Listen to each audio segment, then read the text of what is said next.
नमस्कार दोस्तों, आज हम लोग एक ऐसे युग की बात करेंगे जिसमें मानो लाखों वर्ष में जिन पत्थरों का उपयोग कर रहा था उनमें बड़ा परिवर्तन आ चुका था। अब वह मानो जो प्रारंभ में घुमक्कड़ी जीवन व्यतीत करता था, शिकारी जीवन व्यतीत करता था, अब वह एक स्थान पर स्थायी रूप से रहने की शुरुआत कर दी थी। अभी तक वह मानो जो भरण पोषण के लिए खाद्यान्न नहीं उगाता था, अब वह क्या किया, खाद्यान्न को उगाना शुरू कर दिया, अर्थात वह अस्थायी रूप से खेती करने की शुरुआत कर दी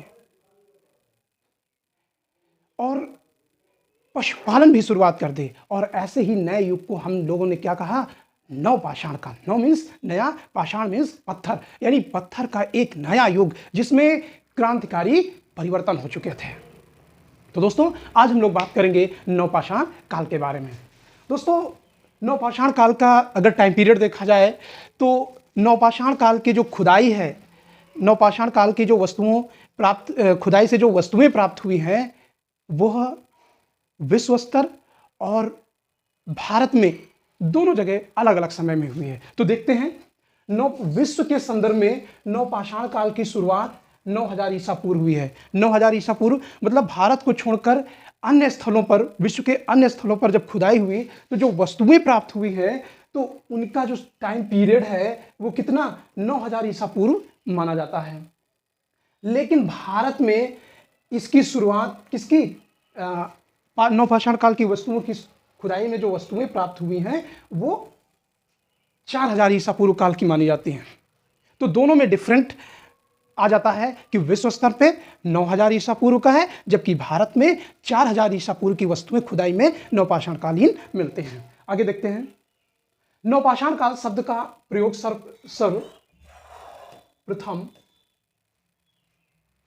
जॉन लुबाक, ये नाम आता है जॉन लुबाक, ठीक है ना। इनकी एक पुस्तक है और जिसके पुस्तक का नाम है प्री हिस्टोरी।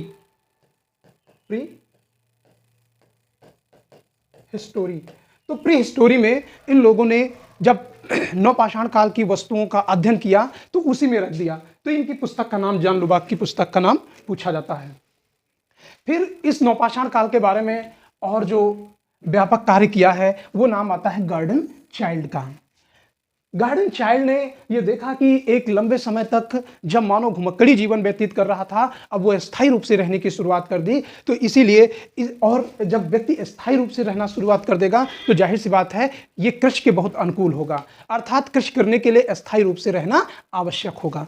तो अब अन्य उत्पादक संस्कृति और नवपाषाण संस्कृत शब्दों का प्रयोग होने लगा कि अभी तक मानव अपना भोजन, अपना पेट शिकारी पशुओं का शिकार करके करता था, लेकिन अब क्या है, अब वह अन्य उत्पादक बन गया। तो ये बड़ा परिवर्तन आया। ऐसा परिवर्तन लाखों वर्षों के बाद आया, तो इसीलिए इसे नवपाषाण संस्कृति या क्रांति के रूप में भी देखा जाता है। उसके बाद देखते हैं, नवपाषाण काल के जो व्यापक स्थलों की खुदाई हुई उन स्थलों में एक महत्वपूर्ण स्थल है, वो है मेहरगढ़। अब मेहरगढ़ कहाँ है?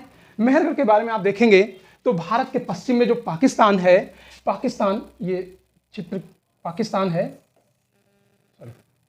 पाकिस्तान ये एरिया है, पाकिस्तान ये सिंधु नदी है, ठीक है ना, ये सिंधु नदी है और सिंधु नदी के इधर का क्षेत्र ये बलूचिस्तान कहलाता है। क्या कहलाता है?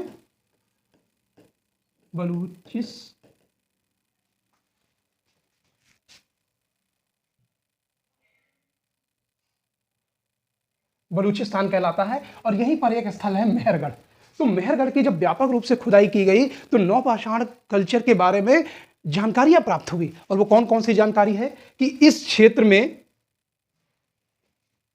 पशुपालन और स्थायी कृषि के रूप में परिवर्तित हो रहे थे। कहने का मतलब यह है कि मेहरगढ़ से जब खुदाई हुई तो यह देखा गया कि जो पुरापाषाण और मध्यपाषाण के लोग जो शिकारी जीवन व्यतीत करते थे उनमें परिवर्तन आ गया। और कौन सा परिवर्तन हुआ? वो पशुपालन करने लगे, अस्थायी रूप से बसने लगे। विविध चरणों के प्राचीनतम और स्पष्ट नवपाषाणिक साक्ष्य प्रस्तुत करता है। कौन सा? मेहरगढ़।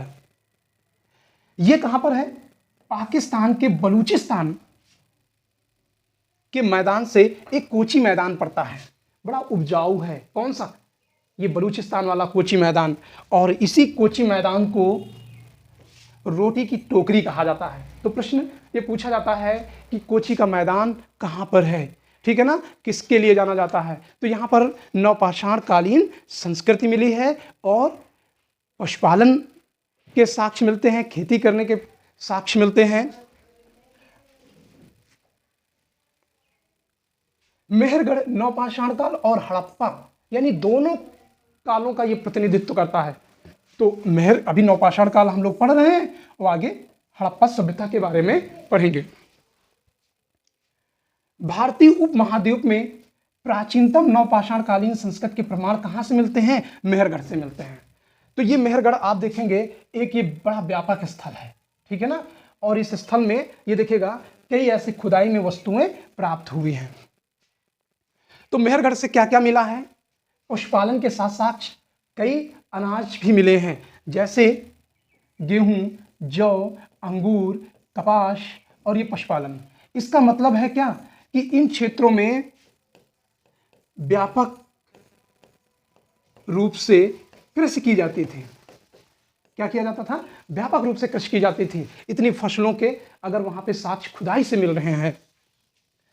और पशुपालन भी यहां से मिलते हैं। हालांकि पशुपालन के साक्ष्य जो है मध्य पाषाण काल से ही मिलने लगे हैं। मध्य पाषाण काल के बारे में आप पीछे की वीडियो में देखेंगे तो वहां पे बताया गया है कि मध्य पाषाण काल के साक्ष्य मध्य भारत के जो प्रतापगढ़ है वहां पे सरायनाहर, रायपुर, मैदाहा और कई ऐसे स्थल हैं जहां से पशुपालन के व्यापक प्रमाण मिलते हैं।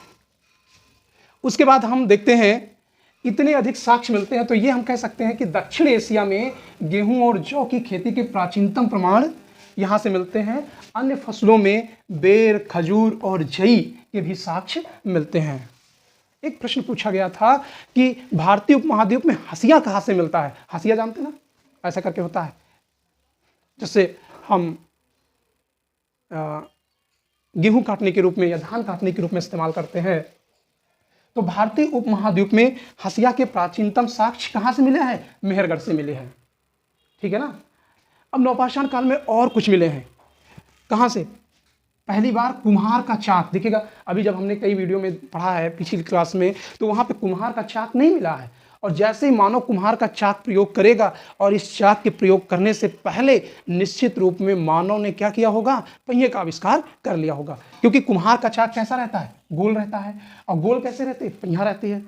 तो कुम्हार के चाक से तैयार की गई मिट्टी के बर्तन कहाँ पे दिखाई पड़ते हैं? मेहरगढ़ में। इसीलिए इसे क्या कहा गया? नवपाषाण, यानी नए युग की कल्चर।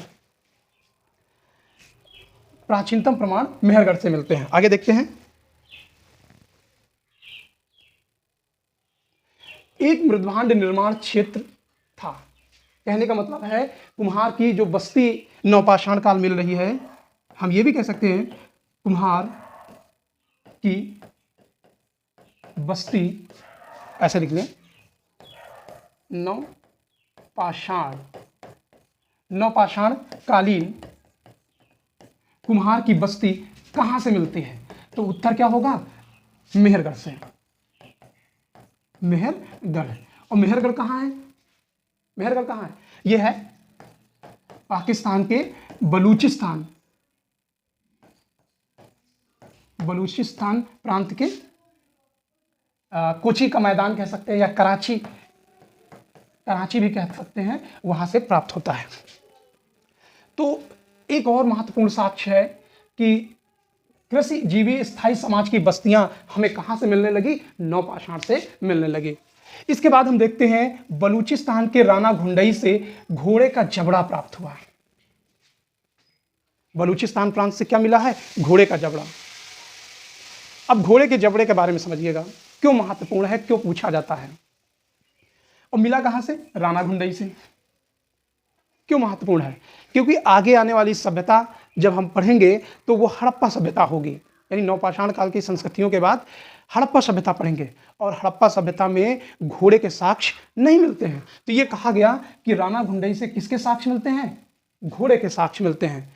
नवपाषाण काल के उपकरण पालिशदार पत्थर की कुल्हाड़ी, ध्यान दीजिएगा, पहले कुल्हाड़ी आप बेडौल तरीके से देखते थे, लेकिन नवपाषाण काल में चेंजेस आ गया है। तो इस तरीके से देखिएगा, अभी पालिशदार कुल्हाड़ी यहां आपको दिखाई गई है। अब देखिएगा, नवपाषाण काल के बहुत सारे स्थल खुदाई से भारत में प्राप्त हुए हैं। देखिए, विश्व में तो है ही हैं, लेकिन हमें भारत का इतिहास पढ़ना है, तो भारत के वो कौन कौन से स्थल हैं जहां पे नवपाषाण कालीन बस्ती प्राप्त हुई है। ठीक है ना। तो हम देखते हैं कि नवपाषाण कालीन बस्ती कहां कहां से प्राप्त हुई है।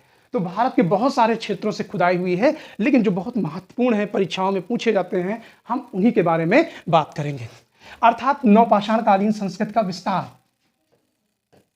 नवपाषाण काल की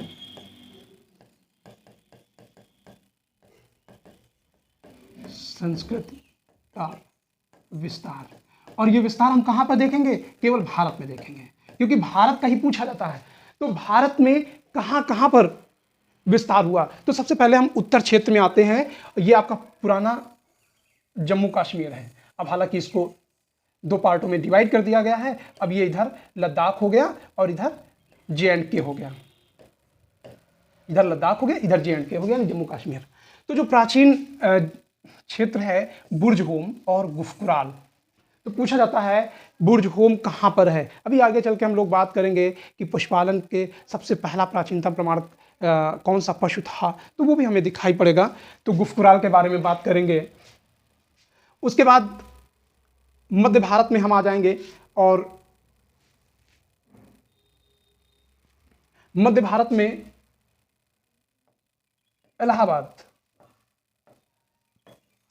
इलाहाबाद यहां पे पड़ेगा करीब।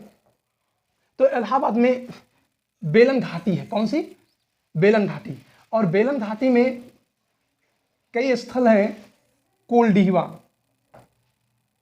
महगढ़ा और पंचोह। तो ये किस काल के हैं? नवपाषाण काल के। उसके बाद बिहार का एक बहुत ही महत्वपूर्ण स्थल है चिरांद। चिरांद में बड़ी मात्रा में हिरण के या बारहसिंगे के, कह सकते हैं, बारहसिंगे के हड्डियों के औजार मिले हैं, और इसीलिए क्या है, पूछा जाता है कि चिरांद किस लिए जाना जाता है। तो चिरांद कहाँ पे है? तो चिरांद बारहसिंगे की हड्डियों के लिए जाना जाता है, बड़ी मात्रा में मिले हैं। और कहाँ पर है? बिहार में।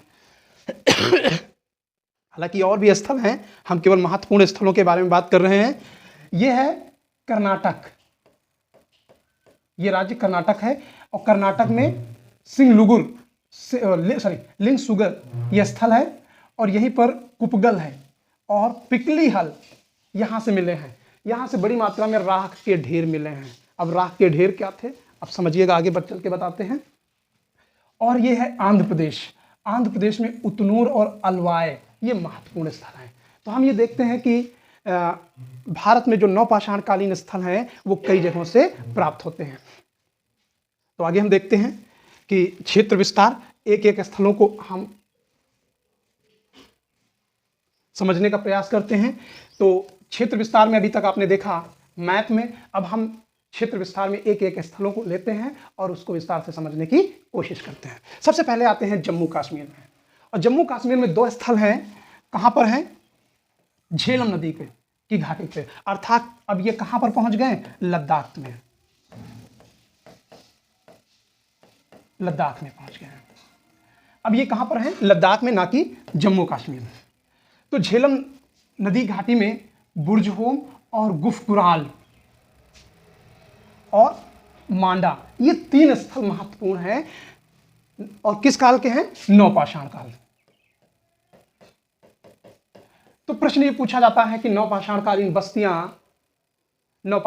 बस्तियां जम्मू कश्मीर में कौन कौन सी थी? तो एक हो गया बुर्जहोम, और दूसरा हो गया गुफकुराल, और तीसरा हो गया मांडा। अब सबसे पहले हम देखते हैं बुर्जहोम की क्या स्थिति है। पहले इसको देखते हैं, फिर इसको, और फिर मांडा के बारे में बात करते हैं। तो बुर्जहोम तथा गुफकुराल, यहां से अगर हम देखें तो नवपाषाण काल, बृहद पाषाण काल और ऐतिहासिक, तीनों कालों के क्या हैं? साक्ष्य प्राप्त होते हैं। तो ये कहा जाता है यहां से तीनों का ये प्रतिनिधित्व करता है। बुर्ज-होम की जो खोज है, किसकी? बुर्ज-होम की खोज डी टेरा और पीटरसन इन दोनों ने मिलकर किया। उसके बाद हम बुर्ज-होम के बारे में और समझने की कोशिश करते हैं। बुर्ज-होम का अर्थ है बुर्ज, वृक्ष का स्थान। ये प्रश्न पूछा गया है, ठीक है। इसे प्लेस ऑफ बर्च भी कहा जाता है। प्लेस ऑफ बर्च किसके लिए कहा गया है? बुर्ज-होम के लिए। बुर्ज-होम से मालिक के साथ कुत्ते को दफनाए जाने का साक्ष्य मिलता है। तो ये IAS, PCS, लोअर PCS समीक्षा अधिकारी में बड़ा फेवरेट क्वेश्चन है कि वो स्थान कौन सा है जहां से किसके? कुत्ते के दफनाए जाने के साक्ष्य मिलते हैं। तो बुर्ज-होम में 45 स्तंभ गर्त मिले हैं। गर्त मतलब गड्ढा, ठीक है ना। गड्ढे में एक भवन टाइप में मिला है, उसमें 45 स्तंभ यानी खंभे हैं। बुर्ज-होम के एक कब्र में 5 कुत्तों को मृग श्रृंग के साथ दफनाया गया है, यानी 5 कुत्ते और मृग की सींग एक जगह पे मिली है। तो इसका मतलब क्या है? 5 कुत्तों ने उसका शिकार किया होगा और फिर बाद में उसको दफना दिया गया होगा। यहां से मानव मस्तिष्क के शल्य चिकित्सा के प्रमाण मिलते हैं, ठीक है ना। तो यानी शल्य चिकित्सा यानी ऑपरेशन, और ये कहां पे मिल रहा है? ये मिल रहा है नवपाषाण संस्कृति में। और कहां से मिल रहा है? बुर्ज-होम से। अब गुफकुराल के बारे में देखते हैं। गुफकुराल का शाब्दिक अर्थ है कुम्हार की गुहा। किसकी? कुम्हार की गुहा। और कुम्हार की गुहा का मतलब क्या है? कहीं ना कहीं वहां पे कुम्हार फैक्ट्री उद्योग रहा होगा। गुफकुराल से गेहूं, जौ और दाल के साक्ष्य मिलते हैं, ठीक है ना। तो यानी यहां से खेती के भी प्रमाण आपको मिल रहे हैं। उसके बाद उत्तर भारत खत्म हो गया। उसके बाद हम देखते हैं मध्य भारत। ये हेडिंग यहाँ पे होना चाहिए लेकिन यहाँ बीच में पड़ी हुई है। तो मध्य भारत में इलाहाबाद का बेलन घाटी एक महत्वपूर्ण स्थल रहा है। यहाँ से कोल्डीवा, मैगड़ा, पंचोह ये 3 स्थल यहाँ से प्राप्त हुए हैं। अब ध्यान दीजिएगा, कोल्डीवा से धान की खेती किए जाने के प्राचीनतम प्रमाण मिले हैं। ध्यान दीजिएगा, हालांकि इससे पहले भी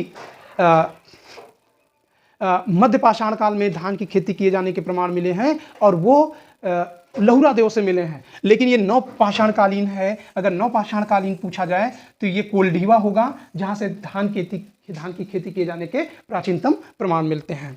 और यहाँ जो धान की किस्म मिली है उसका जो वैज्ञानिक नाम है वो है ओराइजा सताइवा। ओराइजा सताइवा मतलब ये धान की वैज्ञानिक नाम है, ठीक है ना, ओराइजा सताइवा। तो मैगड़ा और कोल्डीवा देश के प्राचीनतम गांव माने जाते हैं। तो ये क्या है? देश के प्राचीनतम गांव कौन कौन से? मैगड़ा और कोल्डीवा। ये भी प्रश्न बनते हैं। उसके बाद हम बात करते हैं चौपानी मांडो से। चौपानी मांडो ये कहाँ है? ये भी मध्य भारत में ही है। यहाँ से मध्य पाषाण काल और पूरा पाषाण तथा नवपाषाण तीनों काल के मिलते हैं। चौपानी यानी चौपाल लगा के तीनों कालों में बैठे हुए थे यहाँ के चौपानी मांडो से। तो तीनों का अनुक्रम यानी एक लगातार कल्चर दिखाई देती है। मध्य गंगा घाटी में अनेक प्रमुख स्थलों में, मध्य गंगा घाटी में देखते हैं, अभी आगे चल के ज्योग्राफी में हम लोग क्लियर करेंगे कि मध्य गंगा घाटी कौन सा स्थल है। तो ये गंगा का जो गंगा यमुना का दोआब है ये मध्य गंगा घाटी है। तो यहाँ पर एक है चिरांद, सिनुआर, मनेर, ताराडी। तो सबसे पहले हम बात करते हैं चिरांद के बारे में। तो चिरांद में बिहार के 4 नदियां कौन कौन से? गंगा, सोन, गंडक, घाघरा के संगम पर स्थित है। तो प्रश्न पूछा जाता है ये कहां पर स्थित है? यहां से देखिए, चिरांद से क्या है? हड्डियों के बने उपकरण बड़ी मात्रा में मिले हैं, इसीलिए पूछा जाता है। ये हिरण के सींग के बने हुए थे। चिरांद नवपाषाण कालीन संस्कृति के संबंधित है। यहाँ से सार्वजनिक भोजन बनाने के साक्ष्य मिले हैं, ठीक है ना। यानी कहीं ना कहीं एक बड़ा रेस्टोरेंट कह सकते हैं। कहाँ से मिला है? चिरांद से मिला है, ठीक है ना। यहाँ से अग्निकांड के भी साक्ष्य मिले हैं, मतलब समुद्र आग लगा दी गई थी यहाँ की बस्तियों में। नवपाषाण काल तथा ताम्रपाषाण काल दोनों से संबंधित है। यहाँ के लोग धान, मसूर और जव तीनों फसलों को उगाते थे। यहाँ की हड्डियाँ की बनी हुई चूड़ियाँ और हड्डी से बने हुए लटकन जो महिलाएं कानों में पहनती हुई उसी को लटकन कहते हैं।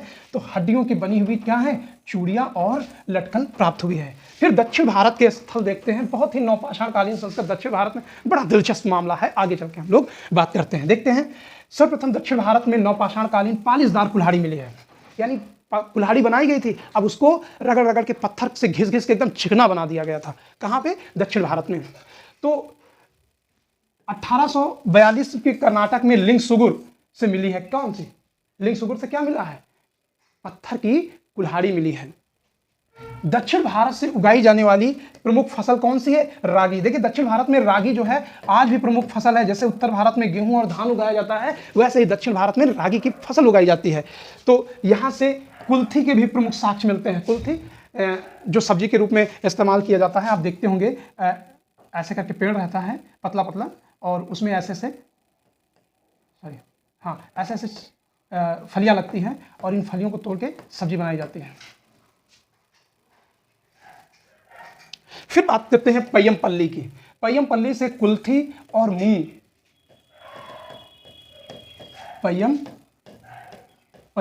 पय्यमपल्ली से कुल्थी और मूंग के साक्ष्य मिलते हैं। दक्षिण भारत में मुर्गा पालन भी इसी काल में हुआ, ठीक है ना। कुपगल से सर्वप्रथम राख के ढेर मिले हैं। देखिए राख का ढेर जो बड़ा दिलचस्प मामला है, इसको समझने की कोशिश करते हैं। दरअसल में दक्षिण भारत में लोग पशुपालन करते थे, और पशुपालन जो है ऐसे बाड़ा लगा के पशुओं को रखते थे, और उनका जो गोबर होता था, ठीक है ना, गोबर एक जगह इकट्ठा कर लेते थे, ठीक है ना, और जब बहुत अधिक हो जाता था तो उसमें आग लगा के जला देते थे। इसीलिए इस प्रश्न को पूछा गया है कि राख के ढेर कहाँ से मिले हैं, तो दक्षिण भारत में। तो दक्षिण भारत में बहुत सारी ऐसी बस्तियां हैं जहां पर राख के ढेर, या इसको हम माउंट एस कहते हैं। तो इन बस्तियों में देखिए राख के टीलों का सबसे समृद्ध केंद्र रायचूर दोआब था। रायचूर कृष्णा नदी के पास पड़ेगा रायचूर दोआब, और कृष्णा नदी के आसपास पड़ेगा रायचूर तुंगभद्रा, और कृष्णा नदी के बीच में जो दोआब है उसको रायचूर दोआब कहते हैं। तो उस दोआब में जो है बड़ी मात्रा में पशुओं को पाला जाता था। तो सोरापुर, भीमा और कृष्णा नदी की उतनूर, ये आंध्र प्रदेश में है। अलवाय, ये भी आंध्र प्रदेश में है। कुपगल कर्नाटक में है। पिकलीहल, ये भी कर्नाटक में है। कोडेकल, ये भी कर्नाटक में। तो और इन सभी जगहों पे क्या मिले हैं, राख के टीले मिले हैं। उतनूर का टीला जो है आयताकार है, मतलब ऐसे करके है, आयताकार है। कुडातीनी तथा उतनूर ये सबसे बड़े राख के टीले हैं। तो पूछा गया है, और दक्षिण भारत में महत्वपूर्ण स्थान है बेल्लारी, और यहाँ से औजार बनाने के कारखाना मिला है। तो प्रश्न पूछा जाता है औजार बनाने का कारखाना कहाँ से मिला है, तो वो है बेल्लारी से मिला है। और बेल्लारी सोनिया गांधी का कभी संसदीय क्षेत्र हुआ करता था। पहली बार चुनाव यहीं से लड़ा था। कहाँ से, बेल्लारी से। हीरा गुड्डा और संगन कल्लू, यहाँ से विशालतम कुल्हाड़ी के उद्योग मिले हैं, मतलब बहुत सारी कुल्हाड़ियाँ मिली हैं। तो नवपाषाण कालीन के जीवन की जो विशेषताएं हम देखते हैं, मानव ने कृषि करना सीख लिया, पशुपालन सीख लिया, और चाक निर्मित मिट्टी के बर्तन भी बनाना सीख लिया था। तो इस तरह हम देखते हैं कि एक नए युग की शुरुआत हो चुकी थी। और तो नवपाषाण कालीन कल्चर एक बेहतर रूप में आप समझ पाए हैं कि यहाँ से कौन कौन सी चीज़ें प्राप्त हुई हैं और क्या क्या विशेषताएं रही हैं। तो इन स्थलों के बारे में आपने देख लिया कि राख की टीले बहुत ही महत्वपूर्ण रहे हैं, और इसमें पूछा जाता है कहाँ का राख का टीला आयताकार था, कहाँ का टीला किस तरीके से था। तो दोस्तों ये क्लास आपको कैसी लगी, अच्छी लगे तो मेरे चैनल को सब्सक्राइब करिए, लाइक करिए, कमेंट करिए, और अपने दोस्तों को शेयर करिए। और आपको और भी वीडियो ऐसे क्रमिक जानकारी मिलेगी। दोस्तों थैंक यू।